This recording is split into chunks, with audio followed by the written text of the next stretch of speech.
नमस्कार। प्रस्तुत है आज का चिंतन। धन का श्रेष्ठतम सदुपयोग एक कला कौशल है। उसके सहारे मनुष्य अपने लिए सुख साधन एकत्रित कर सकता है और दूसरों को भी लाभ पहुंचा सकता है, किंतु दुरुपयोग से तो अमृत भी विष हो जाता है। घास छीलने का छोटा सा उपकरण भी किसी की जान का ग्राहक बन सकता है। धन का उपार्जन और संग्रह उतनी ही मात्रा में होना चाहिए जितने में औसत नागरिक अपना काम चलाते हैं। विषमता गरीब और अमीर दोनों के लिए विपत्ति कारक होती है। अमीरों के लिए उसके द्वारा उपलब्ध होने वाले सुविधा साधनों और अहंकारी प्रदर्शनों की उच्छृंखलता इतनी बढ़ जाती है कि वह मानवीय शिष्टाचार और मर्यादा पालन का क्रम छोड़कर वह करने पर उतारू हो जाता है जिसे प्रेत पिशाच ही कर सकते हैं। धन का होना एक बात है और उसके लालच में कृत्य करने लगना दूसरी, सर्वथा दूसरी।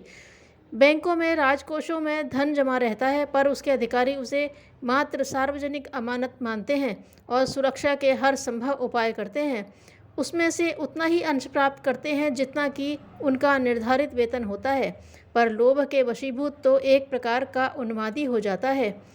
और जिस प्रकार मद्य को भले बुरे का ज्ञान भान नहीं रहता, उसी प्रकार उसे यह नहीं सूझ पड़ता कि इसका उचित उपयोग क्या है, कितनी मात्रा में इसका उपार्जन एवं उपयोग किया जाए। जौ, चना, गुड़ सामान्य खाद्य पदार्थ हैं, उनका साधारण उपयोग सभी करते रहते हैं, पर जब इन्हीं वस्तुओं को शराब के रूप में परिणत कर लिया जाता है तो पीने वाले की विवेक, बुद्धि तथा मर्यादा, सभ्यता सभी का अपहरण कर लेती है। ऐसा आवेशग्रस्त अपराधों पर उतारू होता है क्योंकि साधारण मात्रा से उसकी हविश पूरी नहीं हो पाती। फ्रांस के एक सामंत परिवार में अब से कोई 500 वर्ष पहले एक व्यक्ति का जन्म हुआ। उसका नाम था गिल्स डी लॉवेल। उसकी पैतृक संपदा भी बहुत और चालू आमदनी भी इतनी थी कि उसके आधार पर शाही ठाट बाट से जिया जा सकता था, किंतु उसकी ललक लिप्सा इतनी बढ़ी कि दुर्व्यसनों में आमदनी को वह बुरी तरह फूंकने लगा। उसने अपनी पैतृक संपदा कुछ ही समय में स्वाहा कर दी। इतने से भी काम न चला तो अपनी जमींदारी के कितने ही गांव बेच डाले, वह भी कम पड़े। एक से बढ़कर एक दुष्टता पर उतारू हो गया। ऐसा कोई कुकर्म उसने बाकी नहीं रहने दिया जिससे धन की प्राप्ति हो सकती थी। उसके पिता का जब वह 20 वर्ष का था तभी देहांत हो गया था। इससे पूर्व भी वह उसका कहना न मानता था। फिर मरने के बाद तो वह पूर्ण स्वच्छंद हो गया और नर पिशाच स्तर की गतिविधियां अपनाने लगा। उसे लोगों ने ठगा भी खूब और भरमाया भी खूब। दोस्तों के जमघट लग गए और उसको मनचाही सलाहें देने में एक दूसरे से बाजी मारने लगे। किसी ने सुझाया कि सोना बनाने की विद्या सीख लेनी चाहिए, इस प्रकार धन की कमी न रहेगी। संसार भर से ढूंढकर कीमियागर बुलाए गए। उन्होंने अपने को इस विद्या में प्रवीण पारंगत भी बताया, बनाने सिखा देने या बनाते रहने का वादा भी किया, किंतु अंततः सभी की बात झूठ निकली। उनमें से कोई भी सोना न बना सका। ढेरों खर्च करा लेने के उपरांत वे एक एक करके खिसक गए। आमदनी बहुत थी पर खर्च उससे भी बढ़ा चढ़ा। अंततः कर्ज बढ़ने लगा तो अचल संपत्ति का भी सफाया होने लगा। फिर भी लगे हुए दुर्व्यसन और कम होने का नाम नहीं ले रहे थे। हारे हुए जुआरी की तरह वह अपना खर्च बढ़ाता ही जा रहा था। उसकी पूर्ति का एक ही उपाय रह गया कि अपराधियों का गिरोह बनाया जाए, उन्हें प्रश्रय और लाभांश दिया जाए। इस रीति नीति को अपनाकर वह अपने समय में अपराधियों का सरताज बन गया। हर कोई उससे बचने और डरने लगा। बाजार में कोई साख नहीं रह गई, न कोई उसके संपर्क परिचय में आना चाहता था और न किसी प्रकार का लेन देन करना चाहता था।